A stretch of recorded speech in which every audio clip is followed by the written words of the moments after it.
আল্লাহু আকবার। আগামীকাল হাটহাজারী মাদ্রাসায় যাচ্ছেন নবনিযুক্ত ধর্ম প্রতিমন্ত্রী শামীম কায়সার লিংকন। হাটহাজারী মাদ্রাসায় যাচ্ছেন নবনিযুক্ত ধর্ম প্রতিমন্ত্রী শামীম কায়সার লিংকন। আহা, লামাজাবিদের আবেগে মুতু করে দিল রে প্রিয় ভাইরা। তবে সোশ্যাল মিডিয়ায় একটা সতর্কবার্তা আছে। অলরেডি ফেসবুকে লেখালেখি শুরু হয়ে গেছে, যতই ভিজিট করুন উল্টা পাল্টা করলে ছাড় নাই। আগামীকাল হাটহাজারী মাদ্রাসায় যাচ্ছেন ধর্ম প্রতিমন্ত্রী। মন্ত্রিত্ব টিকিয়ে রাখতে মন্ত্রিত্ব টিকিয়ে রাখতে কৌশলে বিভিন্ন মাদ্রাসায় ভিজিট করছেন প্রতিমন্ত্রী, ধর্ম প্রতিমন্ত্রী। কারণ লিংকন সাহেব, আপনাকে ধন্যবাদ। কেন ধন্যবাদ? আপনি বুঝতে পেরেছেন এদেশের কওমি আলেমদেরকে ম্যানেজ না করে আপনি টিকতে পারবেন না। তাই আপনি হাটহাজারী মাদ্রাসায় সফর করছেন, যাত্রাবাড়ি মাদ্রাসায় সফর করছেন। প্রিয় বন্ধুগণ, আমার ভাইয়ের আমার, এই বুঝটা যদি আওয়ামী লীগ বুঝতো, আওয়ামী লীগের এই পরিণতি হতো না। তো লিংকন সাহেব বুঝতে পারার জন্য ধন্যবাদ।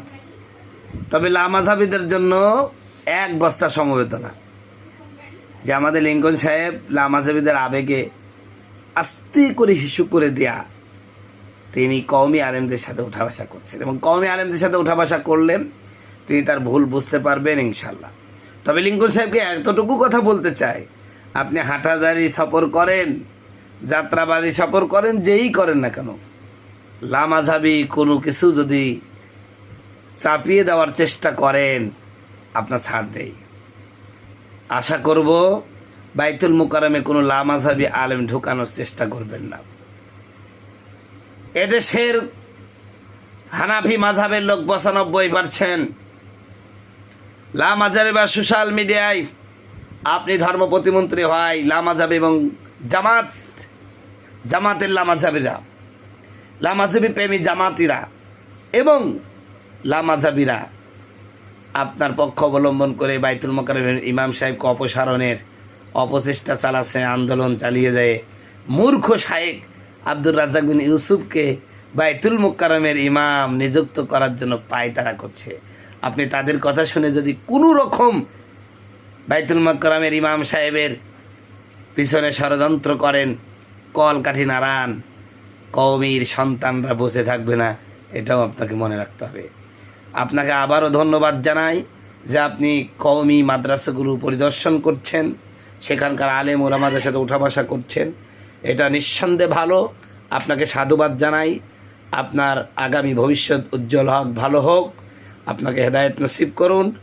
আপনি সঠিক আলেমদের, হক্কানি আলেমদের সাথে উঠা বসা করুন, এটাই আমি চাই। আপনি ধর্মী মন্ত্রী হওয়াতে আমাদের কোনো সমস্যা নাই। আপনি যদি এদেশের হক্কানি আলেমদের ম্যানেজ করে চলেন, তাদের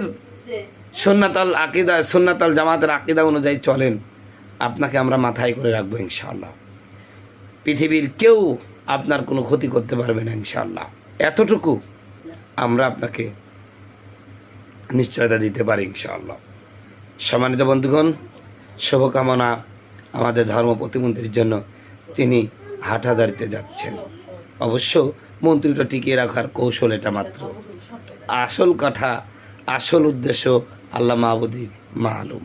বলবেন হাজা মিন ফাজলি রব্বি, আমি যেই কাজটা করলাম আমার রবের অনুগ্রহে করেছি, বলেন সুবহানাল্লাহ। তাহলে আপনার এই মেহনতটা আল্লাহর কাছে ইবাদত হিসেবে গণ্য হবে, জোরে বলেন সুবহানাল্লাহ। সম্মানিত বন্ধুগণ, আমার ভাইয়েরা আমার, এরপরে লিয়াকুলুয়ানি আশকুরু আও আকফুর, ওগো আল্লাহ, তুমি যে আমাকে এই সিংহাসনটা এত কম সময়ে উপস্থিত করার তৌফিক দান করলাম, আমি বুঝছি তুমি আমাকে পরীক্ষা করছো।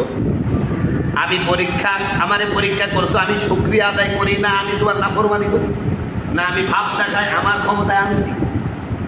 আল্লাহকে বলতেছেন সুলাইমান নবী, আল্লাহ তুমি যে এত কম সময়ে সিংহাসনটা এখানে উপস্থিত করার তৌফিক দিল্লা, আসলে এর মাধ্যমে তুমি আমাকে পরীক্ষা করতে চাচ্ছ, আমি তোমার শুকরিয়া আদায় করি নাকি তোমার নাফরমানি করি, না আমি ভাব দেখাই। ভাব দেখানো যাবে না। ইসলামে ভাব দেখানো সম্পূর্ণ হারাম। ওমান শাকারা ফাইন্নামা ইয়াশকুরু লিনাফসি। সুলাইমান নবী বক্তব্য দিলেন, যে ব্যক্তি আল্লাহর শুকরিয়া আদায় করে সে মূলত তার নিজের কপালকে ভালো করলো। বলেন সুবহানাল্লাহ। আপনি আল্লাহর অনুগ্রহ পাওয়ার পরে, নিয়ামত পাওয়ার পরে যখন আপনি শুকরিয়া আদায় করবেন, এটা আল্লাহর কোনো উপকার নাই, আপনার নিজের লাভ। জোরে বলেন সুবহানাল্লাহ। আল্লাহ বলছেন, লা ইন শাকারতুম লাযিদান্নাকুম ওয়া লা ইন কাফারতুম ইন্না আযাবি লাশাদীদ। তুমি যদি আমার নিয়ামত পাইয়া শুকরিয়া আদায় করো, আমি তোমার নিয়ামত বাড়াই দেব। আর যদি বেশি ভাব দেখাও, কখন এমন ডিমোশন বানাই দেব, সব শেষ।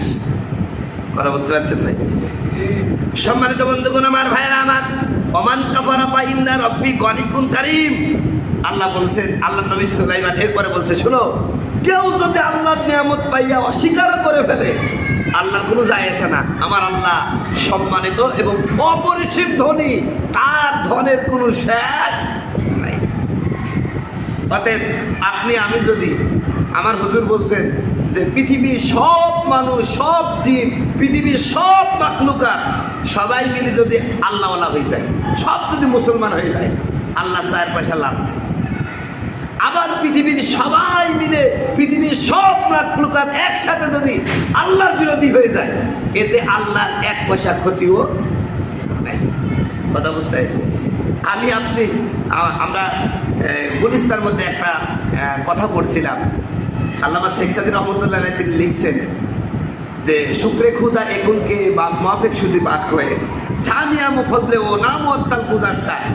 তুমি যে ইবাদত বন্দি করছো, এটা অহংকার করো না, বরং তুমি আল্লাহ শুকরিয়া আদায় করো যে হাজারো মানুষ থেকে তোমাকে আল্লাহ মসজিদমুখী বানিয়ে দিয়েছে। বলেন সুবহানাল্লাহ। আরো শুকরিয়া আদায় করো যে কত মানুষ নামাজ পড়ছে না, আমার মতন গুনাহগারকে মসজিদ আল্লাহ আনছে। অতএব নামাজ পড়ে অহংকার করো না, বরং তুমি শুকরিয়া আদায় করো যে তোমাকে আল্লাহ ভালো কাজ করার তৌফিক দিয়েছে। আমি আপনি ছাড়া আল্লাহর অনেক মাখলুক আছে ইবাদত করার। ওই যে গাছগুলো দাঁড়ায় আছে, এমনি এমনি দাঁড়ায় আছে, ওই গাছগুলিকে বলছে তুই যতদিন বাঁচবি রুকু করবি, এই হলো ক্যাম্প করবি, ক্যাম্প করবি, দাঁড়াই থাকবি। আবার ওই যে চতুষ্পদ প্রাণীগুলো দেখেন না, গরু ছাগল উট ভেড়া, আল্লাহ বলছে তোদের কাজ হলো রুকু করা, ওরা সবাই রুকুতে বসে আছে, কথা হয় না, সব রুকুতে আছে না। এরপর ওই যে ব্যাংকগুলো দেখেন না, ওই ব্যাংকগুলোতে পয়সা থাকে, কি অবস্থায় পয়সা থাকে, তাসাহুদ অবস্থায় পয়সা থাকে। তা আমি আপনি যদি আল্লাহর ইবাদত না করি কি হবে আল্লাহ? কথা বুঝতে পারছেন ভাই? তো এই জন্য আল্লাহ বলতে, সুলাইমান নবী বলছেন, ওমান কাফারা ফাইন্না রাব্বি গনিকুন কারীম। কেউ যদি আল্লাহর ইবাদত না করে, তাহলে আল্লাহ হচ্ছে গনি, আল্লাহ ধনী। তোমার আমার ইবাদতের আল্লাহর কোনো মুখাপেক্ষী